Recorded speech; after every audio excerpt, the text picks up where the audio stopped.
Assalamualaikum warahmatullahi wabarakatuh. Perkenalkan, nama saya Gitra Fifadah Nuisran dari kelas 12 MIPA 2. Di sini saya akan membuat proyek untuk tugas kimia, KWU dan juga PAI. Nah, jadi di sini saya akan membuat praktikum tentang bagaimana sih cara membuat es putar secara tradisional. Tetapi di sini saya tidak menggunakan metode yang seperti itu, putar-putar itu. Tidak, saya di sini akan menggunakan seperti langsung membuat es lilin. Hal itu berguna agar modal kita lebih berkurang dan tidak perlu kerja 2 kali nantinya. Oke, langsung saja saya tunjukkan alat-alat bahan saya. Yang pertama itu ada garam. Garam ini sebagai zat terlarut ya. Zat terlarut. Terus setelah itu ada susu. Nah, susu ini sebagai adonan es krim ya. Setelah itu ada plastik es. Atau biasanya disebut plastik bambu.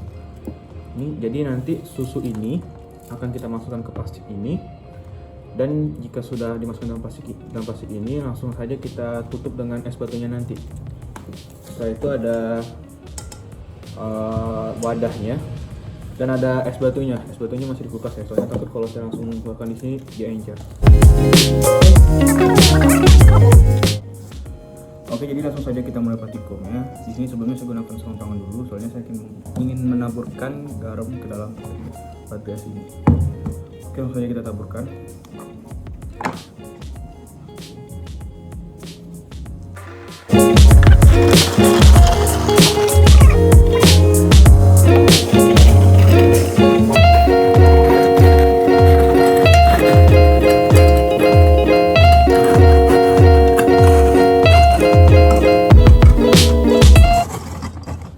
Oke, sudah kita larutkan semua garam ke dalam sini. Ini jadinya.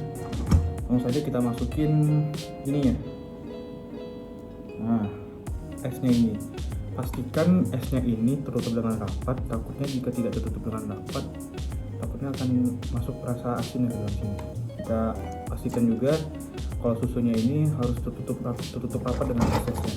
Maksudnya terendam.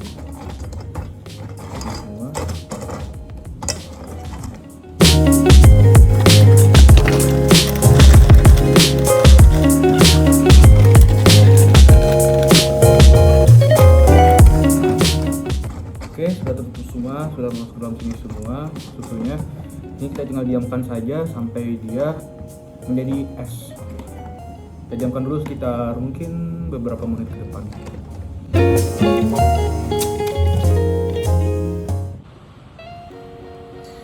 Oke, sampai menunggu es krimnya jadi di sini saya akan sedikit menjelaskan tentang sifat koligatifnya itu.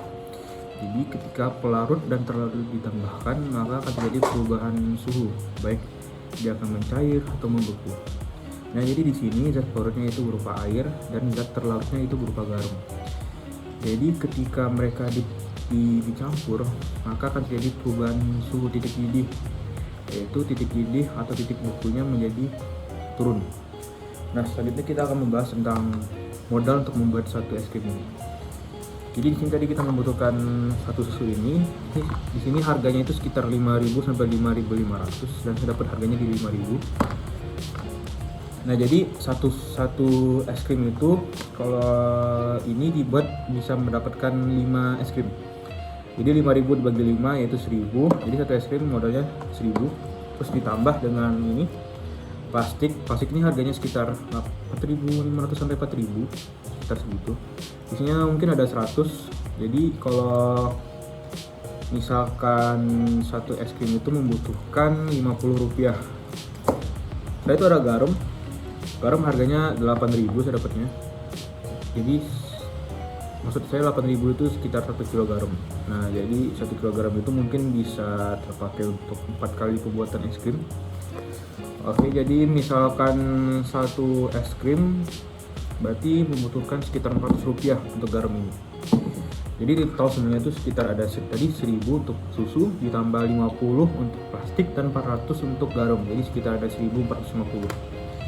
Kita gunakan saja 1.500 ya, kurang lebihnya. Jadi di sini kita akan mengambil untung sekitar Rp500. Nah, misalkan kita buat susunya ini sebanyak 100 biji per hari. Nah, di situ kita membutuhkan modal kurang lebih 200.000 dan akan mendapatkan untung kurang lebih 55.000. Nah, jadi itulah modal yang kita perlukan dan keuntungan untuk membuat sebuah es krim tersebut. Nah, mungkin itu saja. Dan sebelumnya, jika kita ingin berjualan, hendaknya kita menanamkan sifat jujur dalam diri kita. Jadi maksudnya itu kita tidak boleh, misalkan modalnya ini kita ambil dari punya orang lain atau mencuri, tidak boleh. Atau misalkan kita meniru dagangan orang lain gitu, nah itu juga tidak boleh. Sebaiknya kita membuat kreativitas tersendiri. Dan setelah itu sebaiknya jangan menambah-nambah untung. Misalnya jika kita bertemu nih ada yang bisa membeli, nah sebenarnya kita taruh harganya 2.000, terus misalnya ada yang beli dengan pakaian yang misalnya bagus, mobil yang bagus, maka biasanya ada orang yang tidak jujur itu menaikkan harga es krimnya ini, yang semulanya misalnya 2.000 bisa saja dinaikkan menjadi 3.000, 4.000 atau 5.000. Nah itu tidak boleh karena tidak menanamkan sifat jujur dalam jual beli.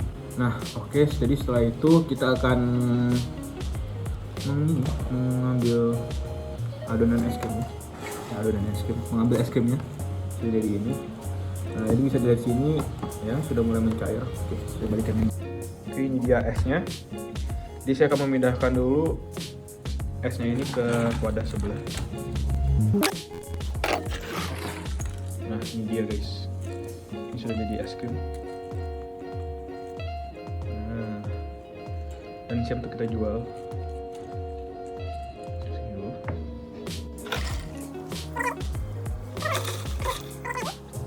Ya mungkin itu saja ya, Oke, mungkin itu saja hasil praktikum pada kali ini. Di sini ada 3 es krim, dan sana masih ada 2 lagi. Atau karena basah semua, ya udah. Di sini kita pakai 3 saja. Jadi seperti ini guys es krimnya. Oke, jadi sekian konsep